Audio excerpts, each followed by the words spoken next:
नमस्कार। आप सबों का एक बार फिर स्वागत है प्लैनेट एक्स पर।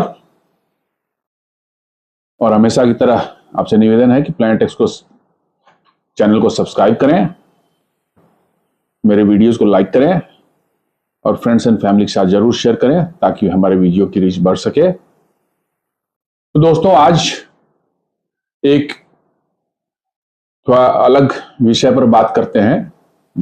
अब तक जो हम लोग बात करते आए हैं इस चैनल पर नॉर्मली साइंस, टेक्नोलॉजी, इंजीनियरिंग, कुछ एस्ट्रोनॉमी की बातें की थोड़ी बहुत। देन उसके बाद हमने मास एक्सटिंक्शन वगैरह इस तरह के टॉपिक पर बात की नॉर्मली, जो कि साइंस और साइंस से रिलेटेड टेक्नोलॉजी और इंजीनियरिंग से थी। आज थोड़ा इससे हट करके हम लोग जियो पॉलिटिक्स पर बात करते हैं। जियो पॉलिटिक्स जो है एक ऐसा सब्जेक्ट है जहां पर एक देश दूसरे देश के साथ अपने इंटरेस्ट को कैसे फुलफिल करते हैं, कैसे पार्टनरशिप बनाते हैं, कैसे अलायंस बनाते हैं और कैसे दूसरे अपने एडवर्सरीज को मात देने के लिए जो है आप डिफरेंट देशों के साथ अपने संबंध बनाते हैं और अपने हित को साधते हैं। जियो पॉलिटिक्स बड़ा ही एक इंटरेस्टिंग और एक्टिव सब्जेक्ट है। हमेशा चलता रहता है दुनिया में, सारे देश करते रहते हैं। समहाउ भारत इसमें पहले, आज से कुछ सालों पहले तक जो है बड़ा ही एक सॉफ्ट देश माना जाता था, जहां पर आप भारत के अगेंस्ट में भी कुछ कर दें तो आप बहुत ज्यादा रिस्पॉन्ड नहीं करते थे, बहुत ज्यादा उसके पीछे पड़ते नहीं थे और वो देश इनका फायदा उठाकर वो जानते थे कि आप कुछ करेंगे नहीं, आपके अगेंस्ट में कर दिया, फिर भी आप उनके अगेंस्ट में कुछ नहीं कर रहे थे। बट शायद अब दुनिया बदल चुकी है, अपना देश बदल चुका है। अब दुनिया बदल चुकी है और भारत भी बहुत बदल चुका है। अब भारत ने जियो पॉलिटिक्स में जो है अपने एडवर्सरीज को जवाब देने की ठान ली है। अभी आपने सुना होगा कुछ महीने पहले जो है हमारे प्रधानमंत्री जो है गए हुए थे वहां साइप्रस और ग्रीस, ये दो जगह होकर के आए हैं वो। और बड़ी छोटी सी घटना हुई जिसमें कि भारत ने साइप्रस को भी कुछ हथियार ऑफर कर दिए। साइप्रस एक ऐसा देश है जिसका 1/3 पोर्शन जो है तो टर्की ने जो इस्लामिक रिवॉल्यूशनरीज के द्वारा जो है विद्रोह करा करके कब्जा रखा है। रेस्ट जो है वो ग्रीस के सहयोग से चलता है। और फिर उसका ग्रीस गए। ग्रीस और टर्की के संबंध भी जो है बहुत खराब चल रहे हैं पिछले कुछ सालों से। इन दोनों देशों को भारत ने जो है भारत में बने हथियार ऑफर किए, प्रपोजल दिया उनको। उसमें एक सबसे बड़ा वो जो था वो long range land attack cruise missile. ये 1500 किलोमीटर दूर तक मार करने वाली क्रूज मिसाइल है, जो पूरी तरह से इंडिजिनस टेक्नोलॉजी से बनी हुई है।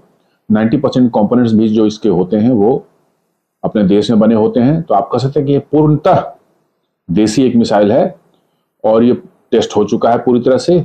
बहुत जल्दी थोड़े इसके दूसरे वर्जन जो है स्लाइट में वो ऑलरेडी अपने सेना में काम कर रहे हैं, जिनको आप निर्भय मिसाइल के नाम से जानते हैं।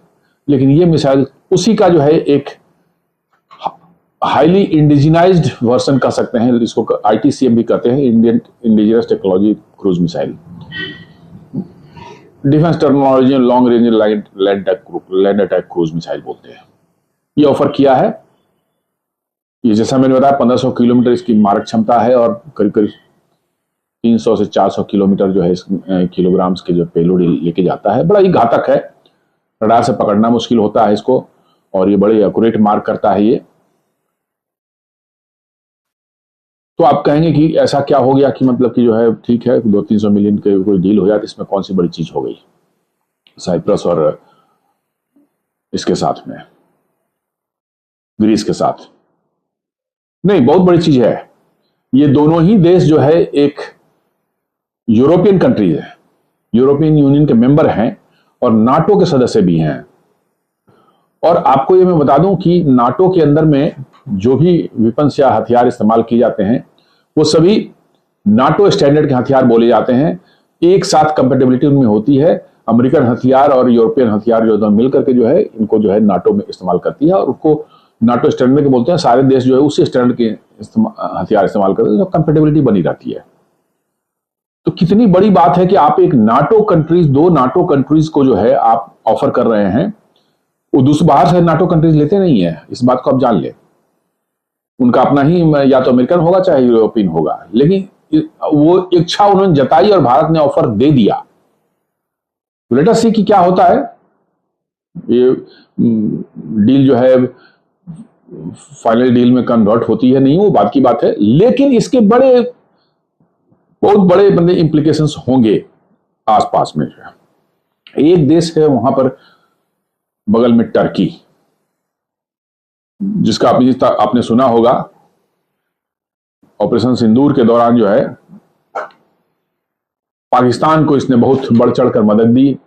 ड्रोन, बड़ी संख्या में ड्रोन्स और अदर हथियार उन्होंने दिए। नॉट ओनली हथियार बट ड्रोन के एक्सपर्ट्स भी उन्होंने भेजे ताकि उन ड्रोन को चलाया जा सके। हालांकि भारत के एयर डिफेंस ने उनके सारे ड्रोन को जो है धूल चटा दी, मार के गिरा दिया। और उसमें जो है उनके 2 टर्किश ड्रोन ऑपरेटर्स भी जो है वो ही मारे गए। तो एक बहुत बड़ी चीज है कि एक देश अपने पर्सनल्स को, जो मैन पावर को जो है दूसरे देश में भेजता है। इसका मतलब उनकी कितनी बड़ी साठगांठ आपस में है, ये आप समझ सकते हैं। तो आप समझ लें कि सर अब तक टर्की हमारे अगेंस्ट जब कुछ भी करता रहा है तो हम बहुत ज्यादा रिस्पॉन्ड नहीं कर रहे थे। पहले आप देख लें कि कश्मीर के मामले पर उन्होंने बोला, भारत के अन्य विषय जो मैटर्स हैं उस पर उन्होंने इंटरफेयर करने की और पाकिस्तान का साइड लेकर उन्होंने ओपन वर्ल्ड फोरम में जो है ये सब बातें की। तो भारत बहुत ज्यादा रिस्पॉन्ड नहीं कर रहा था, लेकिन अब शायद लगता है कि भारत जो है रिस्पॉन्ड करने की सोच चुका है। और आप देख ले, ग्रीस है, आर्मेनिया है, सॉरी साइप्रस है, ये दोनों हैं। और ऑलरेडी उनका एक टर्की एक पड़ोसी है पूरब की तरफ जो है, जो सेंट्रल एशिया में पड़ता है, दैट इज आर्मेनिया। आप उनको ऑलरेडी हथियार दे रहे हैं, बहुत हथियार दे चुके हैं, हंड्रेड्स ऑफ मिलियंस के हथियार मतलब टर्की आर्मेनिया ले चुका है भारत से। और वो हथियार उनको दिए गए थे जब 2020 में नागोर्नो काराबाग लड़ाई हुई थी आर्मेनिया और अजरबैजान में, जहां अजरबैजान ने टर्किश के हेल्प से जो बहुत ज्यादा ड्रोन्स और हथियार लेकर के आर्मेनिया को उन्होंने डिफीट कर दिया था और उनका बहुत बड़ा क्षेत्र कब्जा रखा है 2020 से। ये नागोर्नो काराबाग, ये जो आपका आर्मेनिया है, इसकी पैक्ट थी रसिया के साथ भी कि आर्मेनिया पे कभी हमला होगा तो रसिया सहायता करेगा, बट समहाउ रसिया जो है उसने एक न्यूट्रल स्टैंड लेके खड़ा रहा। वर्चुअली उसने जो है डिच किया इस आर्मेनिया को। उसके बाद आर्मेनिया टर्न अप हुआ इंडिया की तरफ और इंडिया ने उनको बहुत भर भर के हथियार दिए हैं पिछले 5-7 साल 6 सालों में, 5-6 सालों में। उनको आपने वेपन लोकेटिंग रडार जो है स्वाति है वो दिए, आपने Pinaka multi barrel rocket launcher वो दिए, एटेक्स जो है होविट्जर जो 155 mm का है वो आपने उनको दिया। देन आपने जो है पिनाका मल्टी बैरल सॉरी आकाश एयर डिफेंस सिस्टम आपने उनको दिया। और इन हथियारों के परफॉर्मेंस से वो इतने संतुष्ट हैं कि वो फॉलो अप ऑर्डर जो है देने के मूड में मतलब आ गए हैं। ऑलरेडी कम्युनिकेशन चल रही है भारत के साथ में कि और वो हथियार लेंगे।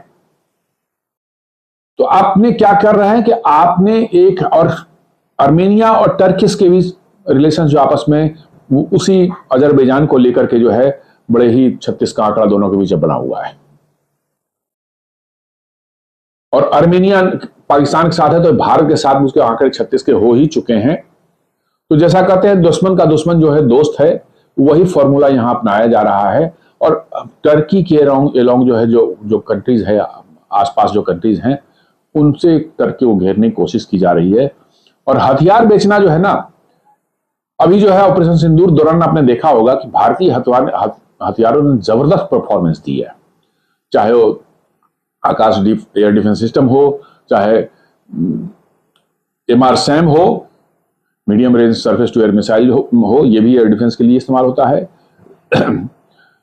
या जो है इंडिया के एयर डिफेंस सिस्टम जो आकाश तीर जो इंटीग्रेटेड एयर डिफेंस सिस्टम है वो, ब्रह्मोस मिसाइल हो, Pinaka multi barrel rocket launcher हो, और तरह तरह के drones loitering munitions, kamikaze drones, ये सब इस्तेमाल किए गए। अब बड़े ही एक्यूरेट ढंग से, बड़े ही टॉप क्लास के परफॉर्मेंस इन्होंने दिया है।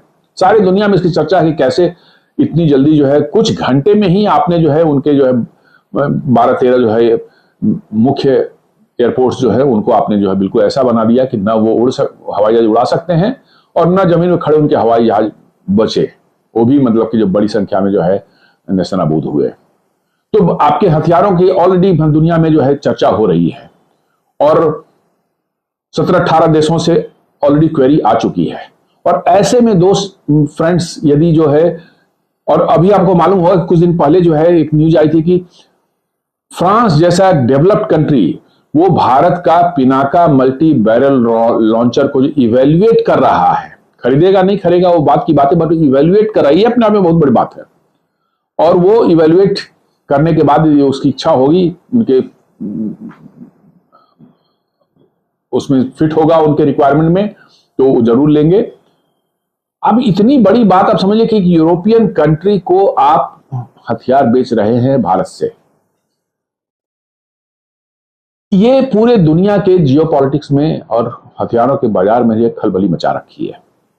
और ये आपने जो साइप्रस और ग्रीस को जो देने का निर्णय लिया है, इसको लेकर के तो तुर्की में बिल्कुल हाय तौबा मची हुई है। सारे जितने मीडिया में देख लीजिए, जितने पॉलिटिशियंस हैं, सब बिल्कुल हाय तौबा मचा रहे हैं कि भारत ये कैसे कर सकता है, क्यों कर सकता है। वो सब जमाना गया कि कैसे कर सकता है, क्यों कर सकता है। माइट इज राइट वाली बात होती है, जिसकी लाठी उसकी भैंस है, यही चलती है दुनिया में। तो अब भारत ने भी जो है उसी पॉलिसी को जो है अपनाकर जो है, जो मेरे लिए सुटेबल है, जो मेरे हित के में है, वही करूंगा, ये सोच करके भारत आगे बढ़ चला है। भारतीय हथियारों का वर्चस्व दुनिया में धीरे धीरे बढ़ता जा रहा है। अभी ब्राजील गए थे प्रधानमंत्री, जो ब्राजील ने जो है इंटरेस्ट दिखाया है आकाश एयर डिफेंस सिस्टम में, जिसने तो जबरदस्त काम किया, इतना जबरदस्त काम किया कि भारतीय भी शायद नहीं सोच रहे होंगे कि भैया ये ऐसा काम करेगा। किसी भी पाकिस्तानी ड्रोन्स हो, मिसाइल्स हो, इस तरह के कोई भी प्रोजेक्टाइल हो, उसको भारत की सीमा में घुसने तक नहीं दिया।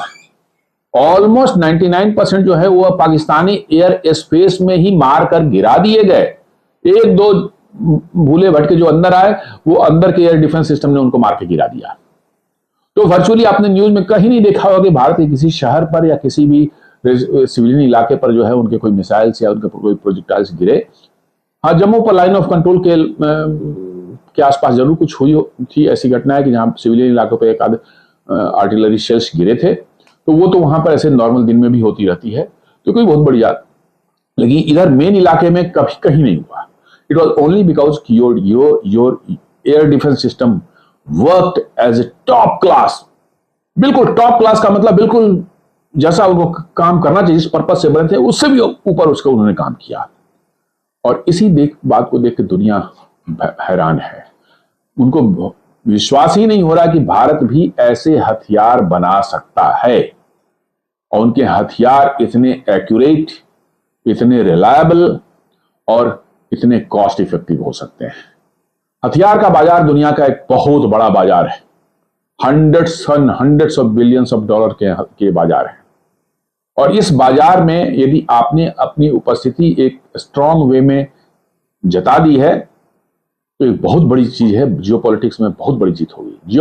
हथियार बेचना एक अलग चीज है, सिर्फ बेचना का मतलब नहीं है। जिनको आप हथियार बेचते हैं उनसे साथ आपकी स्ट्रेटेजिक पार्टनरशिप हो जाती है, क्योंकि उनको हथियारों को लंबे समय तक इस्तेमाल करना है। उसके लिए स्पेयर्स, मरम्मत के लिए जो है उनके स्पेयर्स की जरूरत पड़ती है। देन कोई इंप्रूवमेंट करनी है, उसके लिए आपको जरूरत पड़ती है। तो आपकी एक लॉन्ग टर्म पार्टनरशिप बन जाती है। And virtually you make a partner who is ready to help you in the world affairs, जहां पर वर्ल्ड फोरम होते हैं, WHO हो गया, WTO हो गया, या यूनाइटेड नेशंस हो गया, G20 हो गया। उन सबों में जब आपको जरूरत पड़ती है तो वो आपको हेल्प करने के लिए तैयार होते हैं। इसका बहुत बड़ा फायदा मिलता है, और इससे आपकी जो है कंट्री की सॉवरेनिटी की जो है एक पूरे दुनिया में जो है एक उसके स्ट्रेंथ दिखता है। आपके आत्मसम्मान को इतना बड़ा बल मिलता है इससे कि आप दुनिया में एक बड़े ताकत के रूप में जाने जाते हैं। तो दोस्तों, आज यहीं पर इस बात को मैं ये करना चाहता हूं।